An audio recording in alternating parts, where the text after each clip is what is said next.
Bonjour à tous, bienvenue à notre cours du jeudi matin avec des nouveaux participants à qui on souhaite la bienvenue. On espère que vous serez là régulièrement tous les jeudis matins, en tout cas vous êtes chez vous.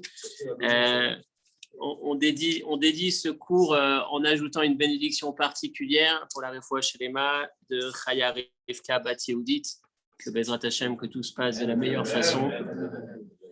Et on va donc entrer directement dans le vif du sujet Parashat Vayera cette semaine. On va dire que ces dernières années, dans le cadre spécifique de ce cours, la réflexion qu'on a dans ce cours en particulier, c'est peut-être essayer de déplacer, d'avoir un regard différent sur le monde qui nous entoure, sur la vie qui nous entoure. Et aujourd'hui, on va travailler sur une zone de la vie. On va essayer de bouger un tout petit peu déplacer un petit peu notre façon de regarder cette zone particulière de la vie. On pourrait dire le modèle économique, on pourrait dire peut-être la responsabilité collective. On va essayer de développer, mais on commence toujours. L'objectif, c'est de s'arrêter sur la paracha de la semaine, de lire la paracha, de revisiter l'histoire de la paracha. Bon, la plupart du temps, on la connaît déjà, on l'a déjà entendue. On connaît l'histoire, surtout dans Bereshit. C'est des histoires qu'on connaît, qui ont été racontées depuis très jeune. Donc, on connaît généralement l'histoire. Cette semaine, c'est l'histoire de Sédom, Amora, Adma, Tzvoïm et enfin Tsoar. Ces 5 villages qu'on a l'habitude de traduire simplement en citant les deux premiers noms, Sodome et Gomorrhe. Le comportement en apparence, le comportement inadapté, inapproprié qui va déclencher chez Akadosh Baruch Hu la volonté de détruire ces villages. Un phénomène historique unique, c'est la seule fois où Dieu va retourner les villages de cette manière sur ses habitants. Une tragédie, enfin en tout cas un phénomène tout à fait difficile à imaginer, surtout que nous nous trouvons juste un peu après la période du déluge. Donc on vient de refaire le monde, on vient de renouveler le monde. Le monde s'est nettoyé, débarrassé du mal qu'il a pu développer dans le premier millénaire, la première partie de l'histoire. Et finalement, on recommence cette semaine avec Sodome, Amora, Adma, Tzvoïm. Enfin, Tsoar a été sauvé finalement, n'a pas été épargné, mais en tout cas, ces villages vont être retournés. On va lire l'histoire, on va relire l'histoire, on va relire un peu la Gemara, l'histoire derrière l'histoire. On va s'interroger sur ce qui se cache derrière cette histoire et les anomalies apparentes dans la manière dont la Torah nous raconte l'histoire. Tout le monde connaît l'histoire, c'est-à-dire l'histoire apparente et assez connue, c'est la négociation, le dialogue entre Abraham et Dieu, la négociation où Abraham va négocier jusqu'au bout pour essayer d'épargner ses villages en négociant comme un marchand de tapis. Et peut-être qu'il y a peut-être 50, il y a peut-être 45, il n'y a peut-être pas 45, mais 40. On va revoir tout ça dans le texte. On prend la première référence. On est dans la paracha, donc Vayera, paracha de la semaine. Bereshit, première référence. Vayigash Avraham, Vayomar. Donc c'est le début de l'histoire, le début de cette négociation qu'on commence à étudier. Premier texte. Ha'af tispet tzadik imracha. Donc, il y a, encore une fois, à ce stade, je ne suis pas encore entré dans le détail. On démarre avec la négociation et on viendra ensuite sur l'histoire avant cette négociation. Donc, ce que l'on sait à ce stade avant d'entrer dans le verset, c'est qu'il y a un comportement inadmissible qui pousse Dieu à l'extrême, inadmissible, totalement inadmissible, qui fait que Dieu va décider de détruire ces villages. Et juste avant de le faire, il se dit, attends, je ne peux pas me permettre de le faire sans prévenir Abraham. Je viens de promettre cette terre à Abraham. Abraham est le patron de la terre. C'est ses voisins. Les villages que je vais détruire sont juste à côté de lui. Je vais détruire. Je vais retirer la vie de ses habitants, etc. Je suis obligé de le prévenir. Donc, il va le voir. Il dit, Abraham, au fait, je voulais te dire, ils se sont très mal comportés. Ça sera aussi l'objet de notre réflexion. Qu'est-ce qu'ils ont fait de si grave pour mériter aussi grave? On va en parler par la suite. Ce sera notre première des 4 questions qu'on va se poser sur ce texte. Et puis, Abraham, lorsqu'il apprend cette information, Dieu qui lui donne l'info, en vérité, je vais essayer de revenir, excusez-moi, un tout petit peu en arrière. Le début de la paracha, c'est la visite des anges. La visite des anges, c'est Dieu d'abord qui apparaît à Abraham. Abraham qui vient de faire la circoncision, Abraham qui est fatigué, Abraham qui va tout prix recevoir des invités. Et donc, finalement, il y a, pendant qu'il parle avec Dieu, des anges apparaissent, des invités, qui en fait n'étaient que des anges, apparaissent. Abraham va les accueillir de manière extraordinaire. On en a parlé il y a quelques années, on a fait le cours sur la manière de recevoir ces invités qu'avait Abraham. On met ça de côté, puis ensuite on arrive à la partie d'après où Abraham raccompagne ses invités. Les invités lui annoncent qu'ils étaient des anges. Il y a un qui était venu lui annoncer la naissance de son enfant, Yitzhak, qui est censé naître l'année d'après. Et puis ensuite, les deux autres s'en vont. Chacun a une mission. Le premier ange a la mission de retourner, de détruire Sodome. Et l'autre ange a la mission de sauver Lot, d'extraire Lot, le neveu d'Abraham, avant de détruire ces villages. Lot habitant là-bas, il fallait à tout prix le sauver, le sortir d'affaire. Et donc, c'est à ce moment-là qu'avant d'intervenir, avant que cet ange intervienne pour détruire Sodome, que Dieu va voir Abraham. Et Abraham entame cette négociation qu'on a ici. Abraham s'adresse à Dieu et lui dit « Ahaf tispet sadik imracha » tu vas emporter par la colère, tu vas te permettre de détruire, ou pas la colère, en tout cas, tu vas détruire le tzadik avec le rachat, le juste, le bon, le gentil, ou l'individu convenable avec le mécréant. Tout le monde paye chez toi. Enfin, tout le monde prend quand tu t'abats sur quelqu'un. Quand tu punis quelqu'un, tu punis ses voisins aussi. Et il commence à négocier. Mais peut-être il y a 5 villages. Si dans ces 5 villages, tu as 50 sadikim, 50 personnes bien, est-ce que tu vas détruire les villages? Est-ce que 10 personnes par village ne sont pas suffisantes pour sauver le village au moins? Ou alors au moins les sauver? Et donc Dieu lui dit, tu sais, s'il y avait 10 sadikim dans le village, je ne toucherai pas au village. Alors Dieu continue. Alors Abraham dit, ok, il n'y a pas 10 par village, mais il y a peut-être 45 dans son compte, c'est 9 par village. Et puis Dieu, toi, on t'intègre, tu t'associes aux 9 pour arriver à atteindre cette entité de 10 justes, et comme ça on épargne les villages. Et Dieu lui dit 45, s'il y avait, je ne toucherai pas, il n'y a pas 45. Et là, Abraham continue, il est gêné, il dit, écoute, j'ai commencé à négocier, ça ne se fait pas, mais je vais quand même tenter puisque tu m'as accordé cette chance. Et peut-être qu'il n'y a pas 50, il y a 40, au moins qu'on épargne 4 villages. Et Dieu lui dit, il n'y a pas 4, et peut-être 30, on épargne 3 villages, il n'y a pas 30. Il n'y a rien, il y a peut-être 20, il négocie jusqu'à, il y a peut-être 10, viens, on sauve un des 5 villages. Et Dieu lui répond, même 10, il n'y a pas dans Sodome, il n'y a rien. S'il y avait 10, j'aurais rien fait. Mais il n'y a pas 10. Et donc Abraham s'en va, et Dieu leur chemin se sépare, si on peut dire, et l'ange se met à attaquer, passe à l'étape suivante. Donc il y a un qui va aller sortir Lot, et l'autre qui va détruire les villages. Voilà la fin de l'histoire. Et quand on lit ce texte, donc vous l'avez ici, c'est toute la première référence. Quand on lit ce texte, notre première question avant ce texte, c'est qu'est-ce qu'ils ont fait finalement? Quelle est leur faute? Qu'est-ce qu'on leur reproche? Quelle est la gravité de leur faute? Quel était le comportement terrible, aussi terrible que ça, qui mérite la destruction totale de ces villages? Ça, c'est notre première question. La question d'après est, cette négociation entre Abraham et Dieu, on se pose la question, alors juste avant, pardon, deuxième question dans l'ordre chronologique, rationnel de ces difficultés. On a étudié il y a 2 semaines Parashat Noach. On a vu que le fond de l'être humain était bon. On a posé la question, est-ce qu'il est bon ou mauvais? Comment est-ce qu'on peut arriver? Comment est-ce qu'un être humain, on va déterminer ce qu'ils ont fait. On ne sait pas encore la gravité. Ils ont eu un comportement inadmissible. Mais comment est-ce qu'on peut imaginer que des individus puissent tomber aussi bas?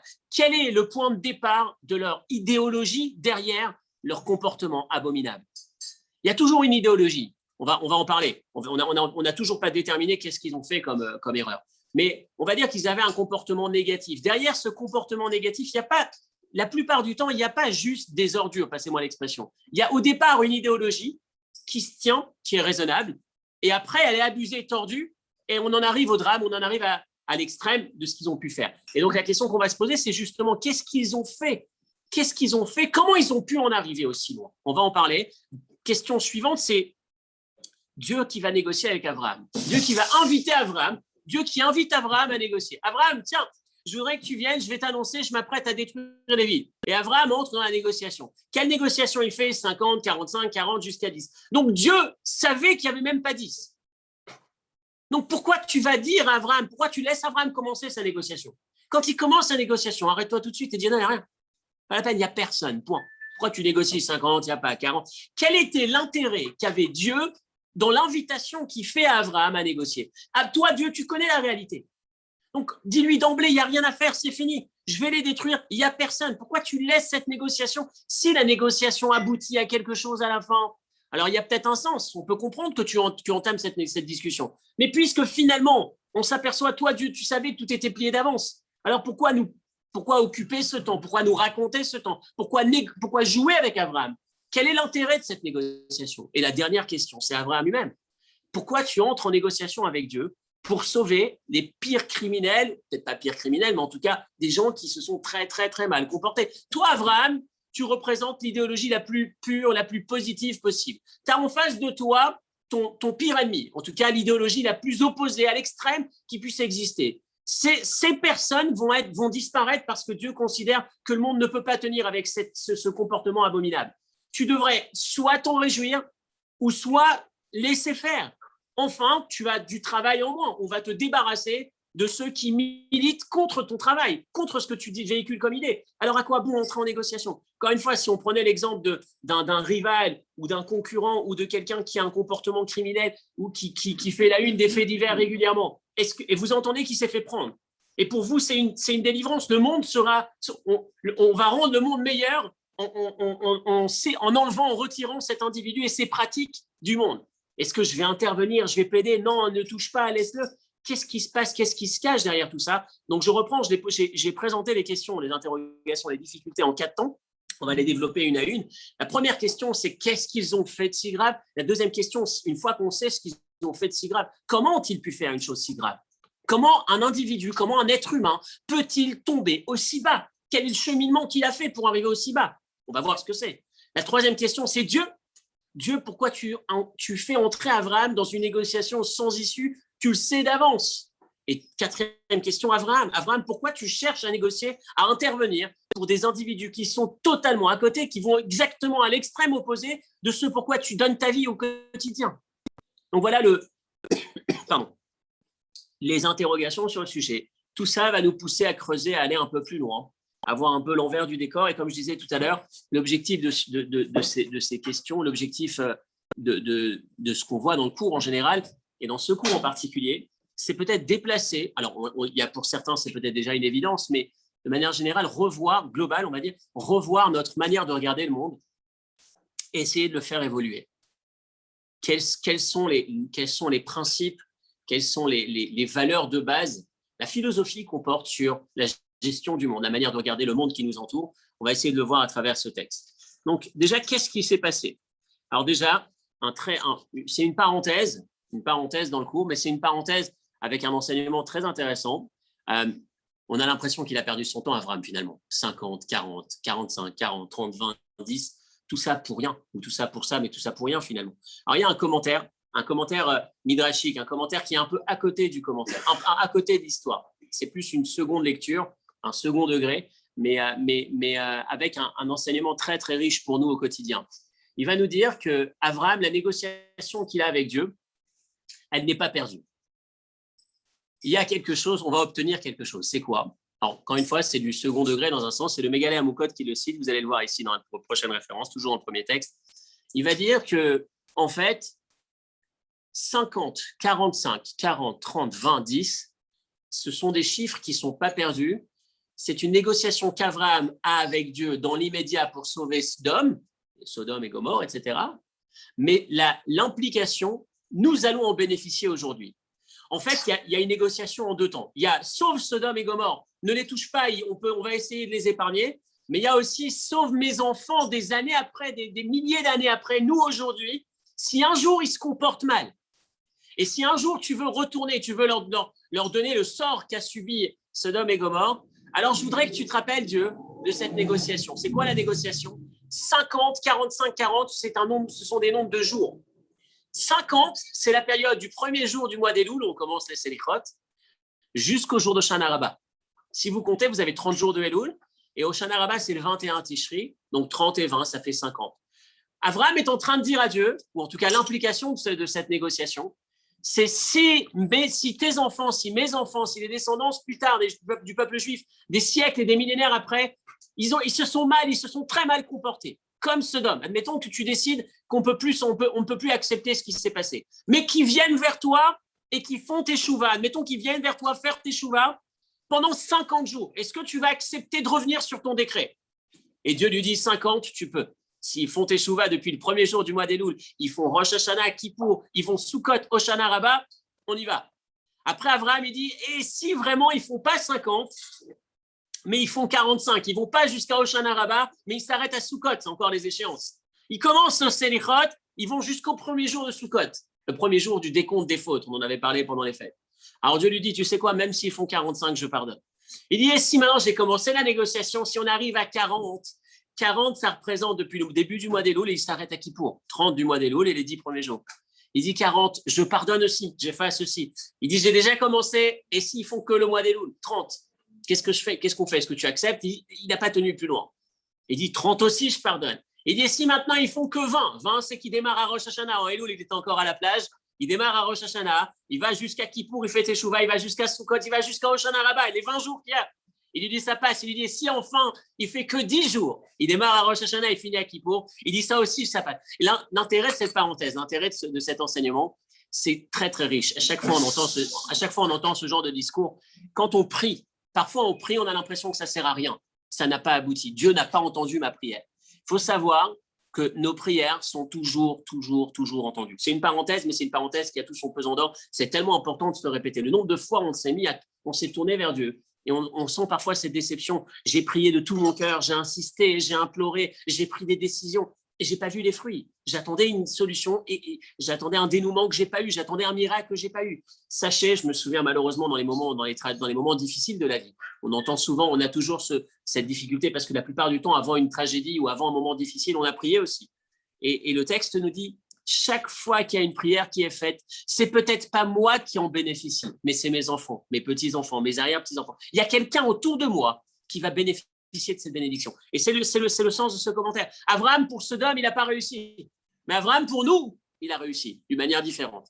La négociation a permis d'aboutir, en tout cas dans cette seconde lecture, la négociation a permis d'aboutir qu'à partir de maintenant, Dieu entend notre teshuva. Dès qu'un individu fait un effort, même s'il n'est pas aussi grand que ça, il est entendu. Et même s'il était tombé à un niveau où Dieu aurait peut-être, imaginez, reproduire, si on peut dire, Sodome et Gomorrhe, non, il ne le fait plus maintenant à partir de cette négociation. Donc, premier point, entre parenthèses, encore une fois, une belle parenthèse, mais c'est cette idée, nos prières, lorsqu'on s'investit dans une prière, lorsqu'on implore Dieu, à aucun moment considérer que ça n'a pas eu d'effet. Ça a en effet. La plupart du temps, on espère et on prie pour qu'il soit visible à l'œil nu. Parfois, l'effet n'est pas complètement visible, mais on s'en aperçoit a posteriori. On se dit, ouais, j'ai peut-être pas vu le dénouement, mais finalement, ça s'est bien fini.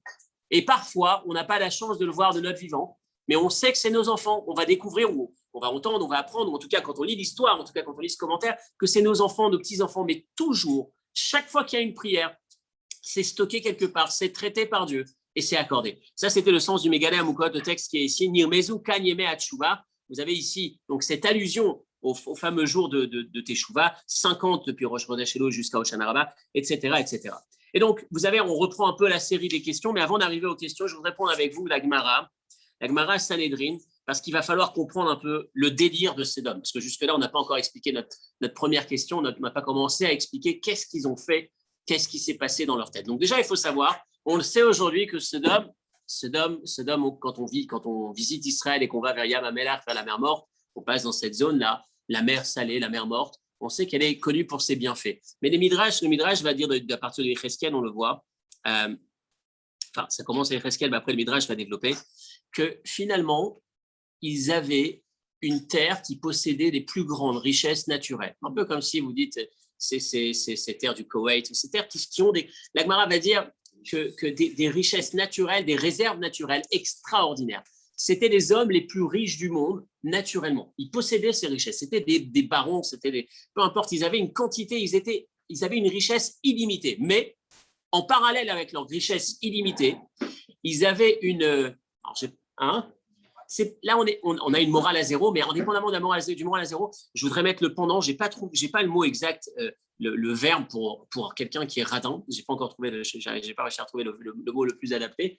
Ils avaient la richesse la plus importante, mais en parallèle, ils avaient aussi l'étroitesse, l'avarice la plus importante. Enfin, bravo. C'était les rois du. Dans un autre contexte, on aurait cité une ville d'un pays pas loin, mais on va éviter de créer des tensions entre les différentes cultures qui sont réunies ici. Mais en tout cas, quoi qu'il en soit, quoi qu'il en soit, c'était le summum de. Et là, vraiment, ça va atteindre des proportions complètement dingues, à un point où il y a un commentaire qui va dire « Mais ils sont complètement fous, ils ont atteint le summum de la folie, mais vraiment de la folie. » Qu'est-ce qu'ils faisaient? Encore une fois, c'est de la Gemara, c'est le Midrash, c'est l'histoire derrière l'histoire. C'est dur à l'imaginer. C'est des tortures, on en était arrivé à un niveau extraordinaire, vraiment inimaginable. Donc dans Yecheskel, dans les prophètes, on a la première partie. La faute de Sodome, c'était surtout Yad Ani Ve'evion Lo Echezika. C'était le fait de refuser totalement la présence et le soutien pour qui que ce soit qui est dans le besoin. Ils avaient plein de fautes, plein de problèmes moraux. Effectivement, la morale au plus bas. La morale, pas le. La morale totalement à côté de la plaque. Mais la faute qui va déterminer, qui va déclencher le point de non-retour d'Akadosh Baruch Hu, selon ce texte, l'approche qu'on a aujourd'hui, qui est citée donc de Yecheskel, Yad Ani Ve'evion Lo Echezika, l'incapacité de soutenir. C'est plus que l'incapacité. C'est le fait de ne pas supporter le fait qu'on puisse soutenir un étranger ou quelqu'un dans la difficulté. Et la Gemara va aller dans des... Accrochez-vous, c'est difficile, âme sensible, encore une fois, s'abstenir, ou en tout cas, comprenez que ça peut votre sensibilité risquerait d'être heurtée. Anshe Sedom, Sanhedrin Kouftet. Regardez dans la référence numéro 2. Non. Aussi, c'est la deuxième ligne de Anshe Sedom. C'est juste après Veyad Ani Ve'evion, référence numéro 2, deuxième ligne. Sanhedrin Kouftet à la page 109. Anshe Sedom lo itgaou ela bishvil tova sheishpi alem hakadosh baruch hu. La première chose, le début de leur faute, c'est que Dieu leur avait donné tellement, et c'est ça le point de départ qui va les faire tomber. Pourquoi? Tu as tout ce qu'il faut, pourquoi tu tombes? Et le texte continue. Le verset dit Eretz mimena yatsa lechem, une terre, le pain sortait directement de la terre, mais comme Sapir Avané Avafrod Zahavlo, ils avaient dans les pierres, tu récoltais des pierres, en même temps que tu ramasses des pierres, tu as des pierres précieuses, la poussière c'est de l'or, c'était inimaginable. Mais maintenant, c'est là où le problème commence. On va dans le capitalisme, mais le capitalisme à l'excès, le capitalisme extrêmement dangereux, nocif, c'est celui dans lequel ils vont tomber. Amrou, voilà ce qu'ils vont se dire.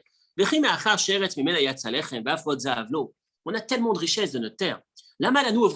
Pourquoi est-ce qu'on va laisser passer des gens sur notre terre? Gardons ça pour nous. On ne veut plus voir qui que ce soit qui n'appartient pas à ce paysage traverser le paysage. Pas la peine que qui que ce soit apprenne qu'on possède ces richesses. On ne sait jamais, ça pourrait terminer.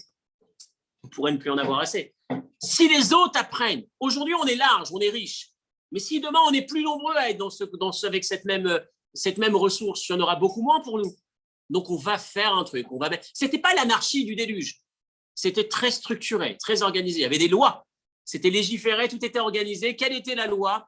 Personne n'a le droit de faire entrer qui que ce soit qui n'habite pas dans le village. Tu fais le mariage de ton fils, tu invites que les habitants du village. Ton frère, ta soeur, ton cousin, ta cousine, on ne veut pas le savoir. Les seuls qui peuvent être présents dans le village, c'est ceux qui résident, qui habitent le village toute l'année. Il n'y a pas de passants. Maintenant, ils ont été un peu plus loin. Donc ça, c'était la première règle pour arriver à protéger leurs ressources immenses qu'ils possédaient, ce qui est complètement dingue. C'est un paradoxe. Tu as tellement, qu'est-ce que tu t'en fous? Non, justement, parce que j'ai tellement, je veux le préserver, j'ai peur de le perdre. L'étape d'après, c'est et qu'est-ce qu'on fait si quelqu'un se trouve là? Quelqu'un n'a pas un gars qui a craqué, il avait le mariage de sa fille, il a invité son frère, le drame. Qu'est-ce qu'on fait comment est-ce qu'on s'occupe, comment est-ce qu'on gère cette situation? Alors là, on arrive à l'extrême, on arrive à la torture. Ils avaient ce qu'on appelle mitat sedom, un lit qui avait une taille précise. Si tu as la bonne taille, ça va. Donc on invite l'invité, tu es là, bon, on va te donner un lit. Le lit, il est là. Si tu as la bonne taille, ça va. Après, il faut comprendre la torture jusqu'où elle va. Si tu es trop petit, on tire, on étend pour ce que tu as. Il faut que tu arrives à la taille. Et si tu es trop grand, on coupe. Encore une fois, il faut imaginer ce que ça représente. En tout cas, ce symbole-là, là ici, il est au premier degré, dans la torture et dans l'excès de leur comportement tordu. Mais il y a aussi, toujours une petite parenthèse, une petite idée à retirer parfois dans le cadre éducatif, lorsqu'on cherche à avoir un lit. Et puis, si tu n'as pas la bonne taille, si tu n'as pas le bon modèle, j'ai reçu un très, très beau message de mon ami cette semaine sur la préparation aux examens. Mais en tout cas, sur l'approche, l'éducatif, et le fait de laisser de l'espace, de la taille et de ne pas mettre tout le monde dans le même moule, on referme la parenthèse. Ça, c'est la première étape de l'atrocité de où est-ce qu'ils sont tombés avec leurs règles. Mais ce n'est pas terminé. Maintenant, un gars arrive en ville. Il vient, il te demande à manger. On peut lui donner de l'argent. Qu'est-ce qu'ils font? Vous allez lire dans le texte. Chacun écrit son nom sur sa pièce. Chacun donne une pièce au passant pour l'aider, pour qu'il est dans le passage, et ils mettent son nom dessus. Mais par contre, il est totalement interdit de donner à manger ou de vendre à manger. Donc le gars, il a de l'argent, beaucoup d'argent, mais il ne peut pas manger. 1 jour, 2 jours, 3 jours, au bout d'un moment, il meurt. Une fois qu'il est mort, chacun vient et reprend sa pièce, puis on met leur nom dessus. Il ne peut pas acheter. Il y a interdiction formelle de vendre de la nourriture à qui que ce soit qui n'habite pas le village. Donc le gars, il est plein d'argent parce que chacun l'a aidé, ils sont généreux, chacun a donné une pièce. Mais personne n'a le droit de lui vendre. Et voilà qu'arrive un jour, et tout ça était en allusion dans le verset, lorsque le verset dit, lorsque Dieu raconte le moment où il décide de détruire Sodome et Amora, etc., ces villages, le verset dit, Zaakat, Sodome, va Amora, le cri est très important. Ils ont fauté, leur ratatam, leur faute est très grande. Je vais descendre et voir, entre parenthèses, je vais descendre et voir parce qu'un juge ne peut pas juger s'il n'a pas la perception évidente, s'il n'a pas vu de ses yeux, s'il n'a pas des informations claires, il ne peut pas juger au feeling. Et je veux voir Haketsa Hakata, est-ce que c'est aussi grave que son cri à elle que j'ai entendu? Et les commentateurs s'arrêtent, pourquoi tu parles du cri d'une personne quand tu viens de parler de la faute, de leur faute, du peuple? On devrait parler au pluriel. Pourquoi tu parles de son cri à elle? Et la Gemara raconte l'histoire de ce cri de cette jeune fille. C'est quoi le cri de cette jeune fille? C'est l'histoire d'après. Donc, on a donné les pièces, on a mis le nom, et voilà qu'un jour, il y a un gars qu'on voit dans le paysage plus de 4 jours. Au 5e jour, il y a un truc qui ne va pas. Les statistiques montrent qu'à 5 jours sans manger, tu meurs. Donc, 6 jours, 7 jours. Donc, on se dit, là, il y a quelque chose qui ne va pas. On met une équipe de détectives derrière et on veut trouver qui donne à manger à ce passant. Et on s'aperçoit qu'il y a une jeune fille qui va avec puiser de l'eau tous les soirs, tous les matins. Et en allant prendre de l'eau, elle va avec sa cruche pour ramasser de l'eau. Elle met du pain dedans. Lorsqu'elle arrive, elle pose le pain à côté, elle prend sa cruche, elle remplit d'eau. Elle fait comme si de rien n'était. Le passant connaît le truc, il arrive, il prend son morceau de pain et il est sauvé. Il attrape cette fille. Encore une fois, âme sensible, s'abstenir, c'est difficile, encore une fois, à entendre la folie de ces gens-là. Ils attrapent cette fille, ils vont la remplir de miel, ils vont la poser en haut d'une muraille élevée et elle va se faire piquer par des abeilles jusqu'à mourir.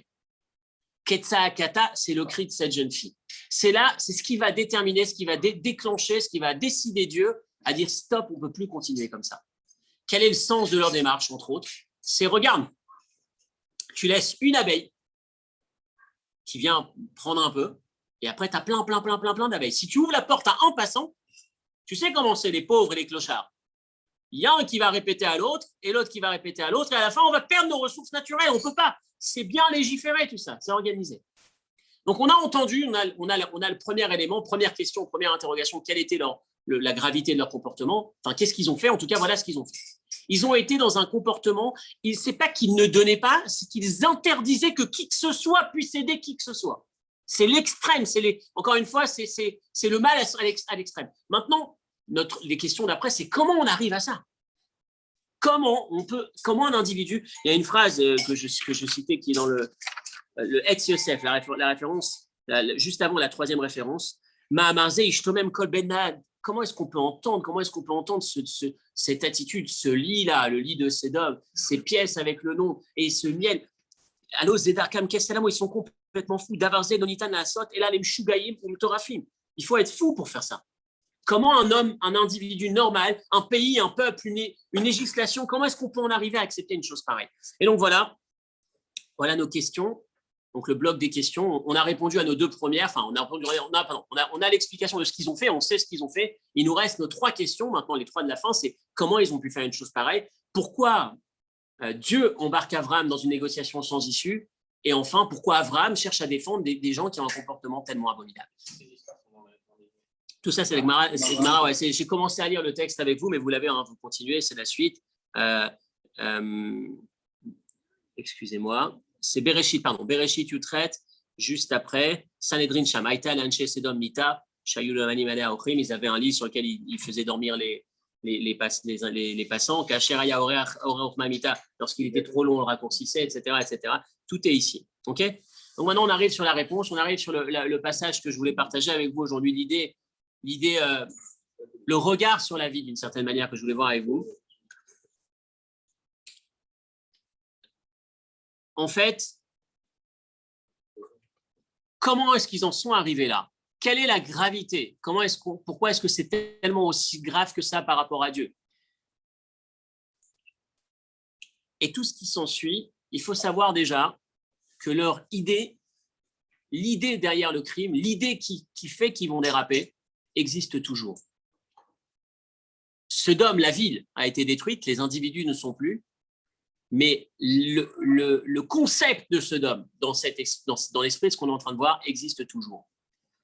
C'est l'idée qui consiste à dire, la Mishnah va nous dire dans Pirkei Avot, celui qui dit Sheli, Sheli, Veshelach, Shelach, celui qui dit ce qui est à moi, et ce qui est à toi, soit c'est la Mida, la version intermédiaire, soit, Veyesh Shamoim, certains disent que c'est la version du Sédom.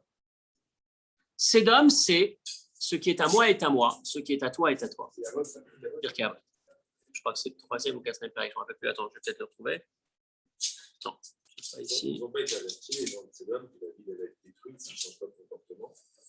On a bien vu, par exemple, avec l'histoire de Yona, que Dieu a envoyé Yona pour avertir le roi de Ninive que si le comportement ne change pas, il va détruire la ville. Il y a un petit peu, je ne sais pas si c'est officiellement dit, mais on a, lorsque les gendres de Lot, je ne sais pas si la ville entière a été avertie, mais en tout cas, les gendres de Lot, par exemple, lorsque les anges arrivent pour sauver Lot, ils vont prévenir à Lot, attention, on va retourner le village, va-t'en, prépare tous, sauf tous ceux qui te sont chers. Est-ce que tout le monde a été averti? Je ne pense pas l'avoir lu, c'est une bonne remarque. Après, peut-être quand on atteint ce stade, c'est ce qu'on est en train de voir, quand tu atteins un point de non-retour, à un moment donné, quand l'être humain arrive à un point aussi tordu, le monde ne peut pas tenir. Après, voilà, il y a peut-être une réflexion autour de la mise en garde. Donc, l'idée est la suivante.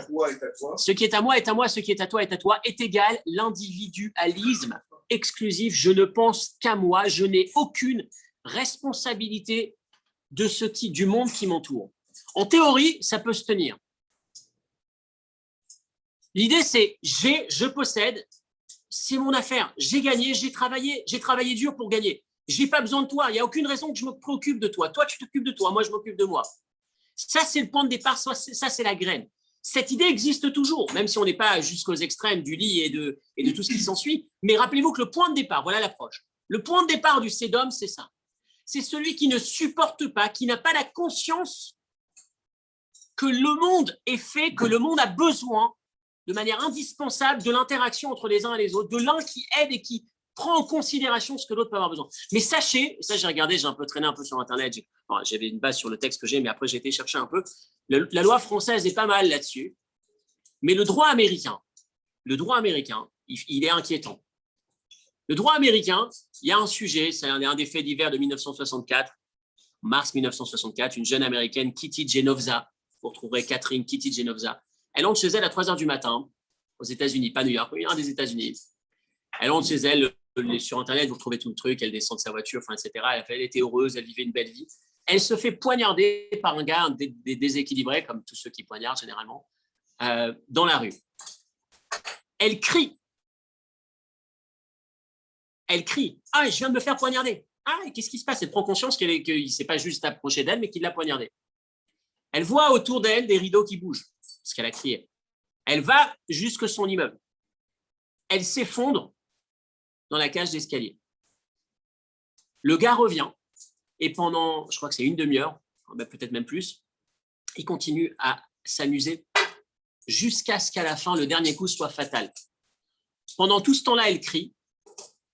Personne ne bouge. 30 minutes après le dernier coup, un des voisins se décide à appeler la police. La police arrive en 120 secondes. C'est les détails d'Internet. En moins de 2 minutes, ils sont là. Ils ne peuvent que constater qu'elle est morte. Une enquête de police derrière. Au départ, ça prend, quand on lit sur Internet, c'était juste un petit article fait divers dans le New York Times. Et puis ensuite, l'enquête de police derrière, écoutez bien, 38 personnes étaient aux fenêtres en train de regarder. Ils ont interrogé tous les voisins. Et chacun raconte, oui, j'étais là, j'ai assisté à la scène. J'ai vu comment est-ce que ci, comment est-ce que ça. Mais ça a duré, j'ai dit 30 minutes, je ne sais plus combien, peut-être 1 heure, 2 heures, je ne sais plus. Ça a duré un certain temps. Personne n'appelle les secours. Non, personne n'appelle les secours. L'expression qui revient le plus souvent, je ne voulais pas me mêler. Je ne voulais pas avoir affaire à ça. Et ça va, le responsable de la police là-bas va faire finalement une première page du Times par la suite, 2 semaines, je ne sais plus, quelques temps plus tard, pour soulever, pour éveiller un peu les consciences. Qu'est-ce qui se passe? Jusqu'où est-ce qu'on est tombé? Le droit américain, il n'y a aucune obligation d'intervenir pour qui que ce soit qui est en danger. En France, je suis content de savoir qu'en France, c'est différent. En Israël, en France, on a non-assistance à personne en danger. Aux États-Unis, comme dans beaucoup de pays, tu as le principe du bon samaritain. C'est un cadre beaucoup plus limité, mais qui ne t'impose jamais, qui ne t'impose pas d'intervenir. Tu n'es pas pénalement responsable. En Israël, la même scène, c'est une très grande athlète championne de kayak qui a gagné je ne sais combien de compétitions. Elle est un jour sur le Yarkon, elle se retourne, elle prend un coup, elle se retourne, elle reste 4 minutes à l'envers, sous l'eau, bloquée dans son bateau, dans son kayak. Et le Yarkon, c'est un truc où c'est un peu Longchamp en Israël, ça, c'est plus que Longchamp, c'est lac supérieur, c'est tous ces parcours où les gars courent. Il y a des quantités de passants, et finalement, il y a un gars de 62 ans qui saute, qui va la sortir, qui va la sauver d'affaires, les secours, etc., etc. Et quand le gars, il saute, il dit, parce que pour moi, c'est impossible. Enfin, l'idée qui va ressortir, c'est la Torah qui dit « Lotamod al-dam recha ». Ça va donner naissance à une loi dans le pays, en Israël. Il y a une loi qui s'appelle la loi Lotamod al-dam recha. Tu n'as pas le droit de rester insensible, de rester à l'écart quand tu vois que l'individu qui est devant est en train d'être en danger. Non-assistance à personne en danger. C'est passible d'une sanction. Ce n'est pas juste « c'est un devoir, c'est bien ». La loi s'en met. C'est bien de chez nous. En tout cas, en France aussi, on l'a. C'est pas mal. Je suis content de savoir qu'on n'est pas. Mais d'où est-ce que ça vient alors? On va aller au bout de l'idée. À la base, c'est pas mauvais. Le point de départ, encore une fois, il n'est pas mauvais. C'est j'ai pas besoin de toi. Mais en vérité, la base de la création du monde, le premier commandement qu'on a reçu, avant même d'être juif, en étant être humain, c'est j'ai créé le monde. Peru, urvu, fructifiez-vous, multipliez-vous. Et occupez et entretenez cette terre. Vous allez me dire, je suis un peu en politique, là, je suis parti un peu, cette terre, cette planète, je suis un peu parti vers l'écologie, mais c'est très intéressant. Yishuv haolam, tikkun olam, ce mouvement tellement qui fait le buzz, on oublie le mot. Mais l'idée qui est derrière ce mot, faire en sorte que la planète, que le monde prenne la conscience de la responsabilité que j'ai. Je ne peux pas dire je suis dans mon coin, je m'occupe de mon coin, mais j'ai une responsabilité pour le monde, j'ai une responsabilité de ce que l'autre va devenir. C'est indispensable et c'est ce qui se cache derrière l'idée de Sodome. Et là, on va comprendre l'intervention d'Abraham. Et là, on va comprendre l'intervention de Dieu auprès d'Abraham, la négociation. Le sens de tout ça, c'est de dire, vous pensez que vous n'avez pas besoin de Dieu, de l'autre, pardon. Vous pensez que vous n'avez pas besoin de l'autre. Lorsque Dieu annonce à Abraham, qu'est-ce qu'il est en train de déclencher? Qu'est-ce qu'il est en train de leur montrer? Si vous avez besoin de l'autre, regardez, Abraham qui ne vous connaît pas, Abraham qui n'a rien à voir avec vous, Abraham pour qui vous n'êtes pas ni son ami ni son frère, il va intervenir parce que la réaction la plus naturelle qu'on se doit d'avoir quand on entend que quelqu'un est en danger, c'est de répondre, c'est de réagir, c'est d'empêcher le danger d'arriver. Donc la négociation d'Abraham, elle n'a pas aucun sens. Comme je disais tout à l'heure, Dieu, pourquoi tu l'invites? Ça ne sert à rien. La négociation que va avoir, l'invitation que Dieu va faire à Abraham à venir négocier, c'est la réponse qu'il envoie, la plus belle réponse qu'il puisse envoyer aux gens de Sodome et Gomorrhe. Vous pensez que vous pouvez vous contenter de vous-même, mais non. C'est pas comme ça que ça marche. Regardez aujourd'hui, j'ai décidé de vous détruire. Qui est-ce qui vient à votre secours? S'il n'y avait pas Abraham, vous ne pouvez pas vous en sortir. C'est un peu l'idée, on l'a vu dans un autre contexte, lorsqu'on donne le machatzit à shekel.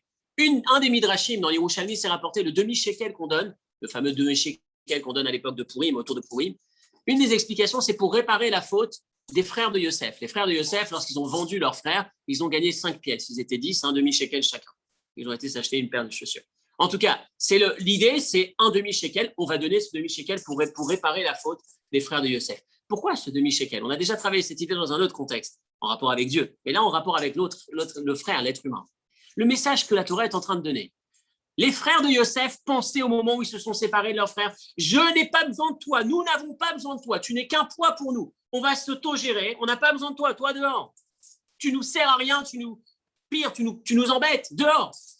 On va très bien s'en sortir sans toi. La fin de l'histoire, qu'est-ce qu'ils vont prendre conscience à la fin de leur vie ou un peu plus tard? Qu'ils ont impérativement besoin de Yosef. C'est Yosef qui va les nourrir. C'est Yosef qui va sauver le monde de la famine. Donc la notion de machatzit, cette demi-pièce qu'on offre, c'est de prendre conscience que finalement, tu ne peux pas considérer que tout seul, tu es entier.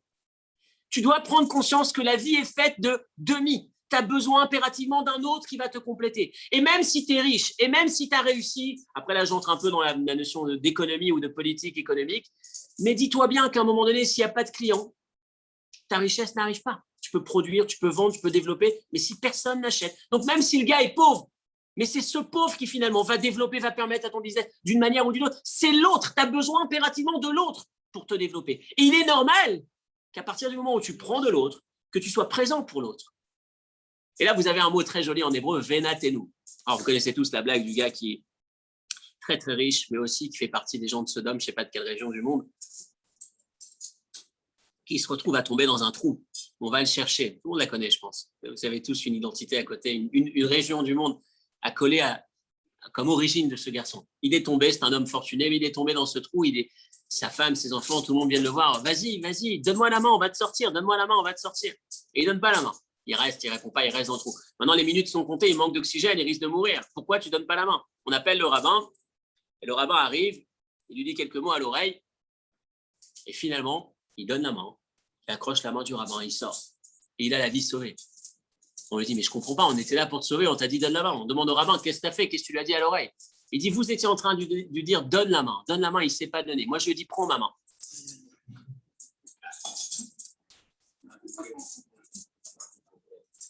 En hébreu, venatenu, très joli. Venatenu, ils donneront. Ça se lit de droite à gauche et ça se lit de gauche à droite. Venatenu, très joli. Venatenu, vav, na, nun, tav, nun, vav. Ça peut se lire de droite à gauche, vav, nun, tav, nun, vav, ou vav, nun, tav, nun, vav. Donner, tu as l'impression que donner, c'est que dans un sens. Au moment où tu donnes, au moment où tu lâches, Nathan ou Venatenu, c'est encore plus joli. Venatenu, c'est pareil. Au moment où tu donnes, ne crois pas que tu ne fais que te séparer de quelque chose. En même temps, tu es en train de profiter, si on peut dire, d'abord de l'opportunité de donner, mais surtout, tu récupères à un moment donné. Le monde est fait de cette manière. Et cette idée est tellement forte qu'elle ne dépend même pas du don de la Torah. C'est avant même le don de la Torah, c'est un élément de base sur lequel repose l'existence du monde tout court. Ça s'appelle Yishuv Olam, le fait de s'occuper du monde, de s'occuper du globe, d'entretenir, peupler ou pas. Encore une fois, il n'y a pas que peupler. Pérou, vous, ça va jusqu'à faire en sorte que le monde puisse s'auto-gérer. En tout cas, se maintenir en existence. Et pour ça, il y a impérativement besoin. Et ça va jusqu'au point où la Torah est tellement anti-Sodome. Il y a un principe dans la Gemara qui dit, c'est jusqu'à la version halachique, Kofin Amidat Sodom. Quelqu'un qui considère, qui dit, moi, j'ai mes principes. C'est à moi, c'est pas à toi. Ce qui est à moi est à moi. Et c'est tout. Ça va à l'extrême halachique. Bon, dans le Talmud, c'est longuement développé. C'est ce qu'on appelle Zenene Vezel Ochaser. Zenene Vezel Ochaser, c'est toi, tu profites, moi, je perds rien. Est-ce que tu peux le faire ou pas? Moi, je refuse. Est-ce qu'on va m'empêcher de refuser? L'exemple qui est donné, vous allez voir ici dans Maïmonide, dernière phrase de Rambam, des frères qui se séparent, qui partagent la terre qu'ils ont héritée de leur père. Chacun prend sa part. Et il y a un des frères qui dit, moi, je voudrais prendre la part à droite parce que j'ai mon champ juste à côté. Ça me permettra d'étendre mon terrain, ma propriété. Et les autres disent, non, on ne veut pas. Non, je suis désolé, il n'y a aucune raison que toi, tu sois à droite. On va le faire au tirage de sort, on va le faire autrement. Lui, il a plus de droits, c'est lui qui aura cette part. Ou peu importe, on ne veut pas, on refuse. La halakha, c'est qu'on oblige les autres à se plier parce que c'est un principe où finalement, toi, tu profites et l'autre ne perd pas. L'exemple qui est cité dans un collègue israélien dans les situations israéliennes typiques, le gars qui vient de se faire livrer un appareil électroménager important, et pour monter chez lui, il doit passer par la terrasse de son voisin. Mais le voisin, c'est le gars qui ne veut rien savoir. Tu ne touches pas, tu ne mets pas les pieds sur la terrasse. La halakha est que toi, tu ne vas rien perdre. Ce n'est pas que je suis en train de t'enlever de l'argent. Ce n'est pas qu'il y a des frais lorsque tu passes. Ce n'est pas que je vais salir. Je vais emprunter le passage pour pouvoir déposer mon objet au-dessus. On t'impose la chose parce que le monde ne peut pas fonctionner de cette manière. Donc, en introduction… C'est un principe de Torah qui dit que si toi, tu ne perds rien en donnant, tu dois… Voilà, après, non, c'est pas ça. Oui, tu dois donner. Ouais. Si tu perds rien, si l'un tire profit, tu ne perds pas rien en donnant. Quand tu dis donnant, on entend que tu donnes, tu perds quelque chose. Tu perds de notre façon. Non, c'est pas ça l'idée. C'est pas ce que j'ai dit. C'est pas ce que j'ai dit. Ne va pas plus loin. Zénéné, Vezel Ochaser, il y en a un qui profite et il y en a un qui perd rien. Un exemple un peu plus nuancé, c'est la place de stationnement disponible. J'ai une place de parking, elle n'est jamais utilisée, et toi, à côté, tu as besoin d'une place. Tu viens tous les jours, tu la prends. Ça, c'est un peu plus nuancé parce qu'on va considérer que je perds peut-être quelque chose parce qu'il y a un avantage à avoir constamment une place disponible au cas où. Donc là-dessus, par exemple, ça va se négocier. Mais si vraiment, l'exemple de la terrasse, voilà, non, même quand tu n'as pas de voiture, tu peux avoir l'invité. Maintenant, si vraiment tu n'es pas dans ce cas-là, l'exemple du gars qui n'est pas là, qui est parti en vacances, il n'est pas là. Et moi, j'utilise sa place.